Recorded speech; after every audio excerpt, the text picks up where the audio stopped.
So you got a couple $100, you're thinking about buying a secondhand iPhone. Don't buy this one. This is the iPhone 8, and I'm gonna explain to you why in this video you shouldn't buy this phone in 2021.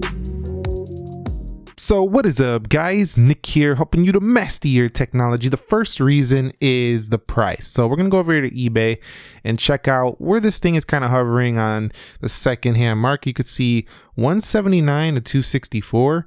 Right there, 169. I mean, no, these prices are only $75 or so less than if you bought a used iPhone SE 2020. And for that, just save up the extra or just wait a couple weeks till you get paid again. Get this one right here in the iPhone SE. It's a much better deal. So the prices right now, they're just a bit too high. I mean, $50, $75, maybe it's a steal. You know, if you just need you're in a dire need of an iPhone, maybe that's a steal. But no, for that price currently, this is just not a good deal. So don't get me wrong, but for my second reason is the software. Now, it is nice and up to date right now. You aren't really missing out on anything if you still have an iPhone 8, which is great if you bought one back in the day.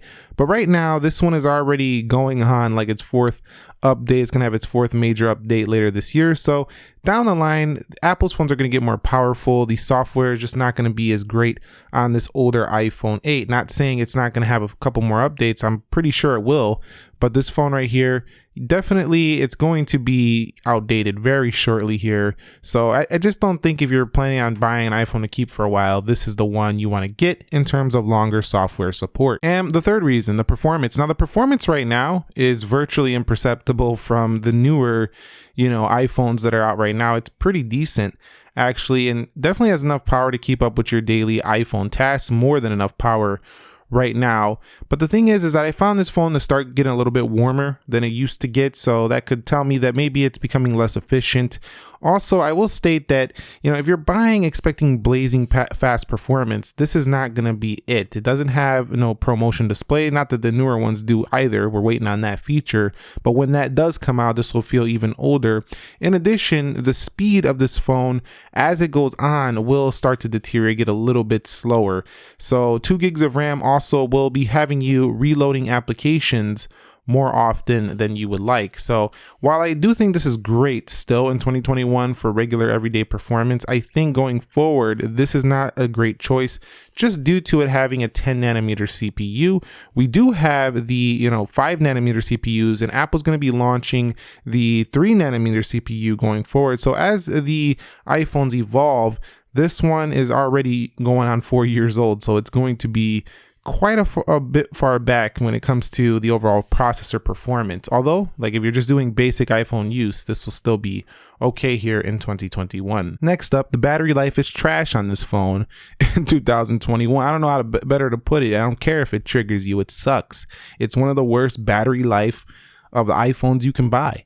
This one right here definitely can get through a day with light to medium use. And if you're putting your phone in your pocket, you stand by all day, you're taking a couple pictures, you're doing 1 or 2 calls, 1 or 2 messages, and then you say, oh, my iPhone 8 gets through the day. Try using your phone hardcore, actually using it a lot.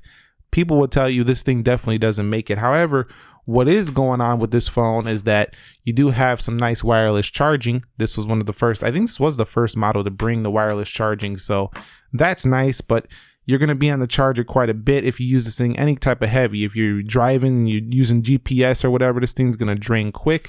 If you're using some 4K video, it's going to drain quick.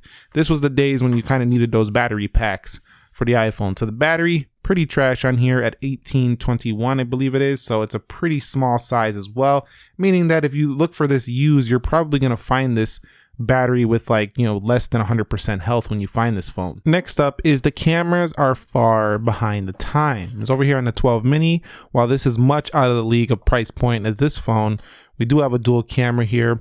And while the iPhone SE 2020 is not a great camera phone either, if you want the best features, the most refined iPhone features, it does have some nice upgrades over this one. So if we go to camera here, you'll see it's just the basic iPhone experience. You'll zoom digitally. It doesn't go super far. No ultra wide, none of that fun going on here. So this camera experience is just very bare bones. I mean, you might like that if you don't really use your camera much, but this camera is definitely far behind the times. And I do think these ultra wide cameras are super useful, as well as telephoto. Even if you're not a pro photographer, videographer, they're still useful when you're taking pictures of family or whatever and they're really close, you're in a small space, you got to back it out. You don't have to do that. You can just go ultra wide. Or if you're taking a picture of some artwork, you're pretty close to it, you want to back it out, you don't got to step back.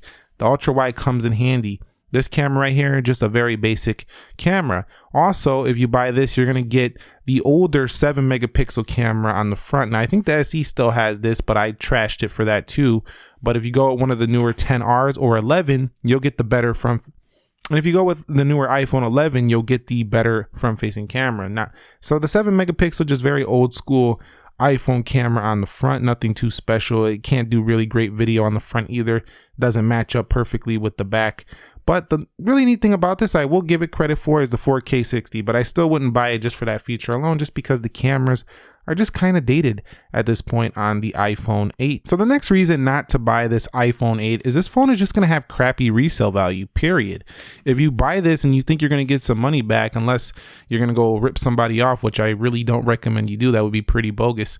The fact of the matter here is that this phone is going to be worth basically nothing. Nobody's going to want to pay you for this older iPhone 8 when they can get a cheap SE, or they can get, you know, when the newer iPhone 10R, the 11s come down even more in price, they could just get one of those. So yeah, this iPhone 8 is just going to have terrible resale, and the trade-in value is not going to be much. Now, Samsung, I think, does give a ridiculous amount for older iPhones just because they're trying to get you to buy the new phones that they have, but most places are not going to give you hardly anything for this device, including Apple themselves. So yeah, terrible resale value on this one. So in conclusion, just don't buy the iPhone 8 this year. I'm not saying don't buy an iPhone, just saying don't buy this iPhone. Buy the SE 2020 if you're looking at this type of phone. It's a much better deal, and you could find this on Swappa, on eBay, if you're looking for a second hand, for about 75 bucks more than this one. That's not a huge step up to get the Apple A13 Bionic, which is far newer. It's 7 nanometer chip, a much better camera with the newer improved software enhancements, so it's very good as well. Longer software support. Battery life is still trash on the 2020 SE. It's not amazing, so I'm not giving it credit there, but you get all of that. You know, you basically get the internals of the newer iPhones in the older body if you still like this classic body. But really, I'm not trying to say or trash your iPhone 8 if you have one, as if it's not a good phone for you if you bought it new, because if you bought it new, you've gotten good life out of this phone. What I'm saying is, if a customer is buying it right now, not a good deal. You know, you could get this phone for free from somebody and maybe a hand-me-down, then it's like definitely worth it there because you didn't pay much. But I just don't think there's no sense in forking over cash for something like this in 2021 in the iPhone 8. However, I will continue to cover this phone going forward as long as it gets updates. So if you got an iPhone 8 and you're like, oh my God, Nick hates my iPhone 8 now, I'm not going to see any videos on this no more. No, you still will, because I'm going to cover the software. But I just think this phone is quickly aging. And unlike the iPhone 8 Plus, which has a big battery, it has, you know, a bigger screen, well, that one's also aging. It does have just a little bit more feature to make it maybe worth a secondhand iPhone over this one, for example. So I would say just don't fall for the bait. Don't fall for the looks of this phone. It definitely can turn some people on, some buyers on, just because it looks like the SE 2020, but it's definitely not. So let me know your thoughts on the iPhone 8. If you have one, share your experience. Do you recommend it? If you're an iPhone 8 user, do you recommend somebody buying this in 2021? Let us know down below. Thumbs up if you enjoyed the video. Subscribe if you haven't already. Nick here. Be sure to be well, and peace.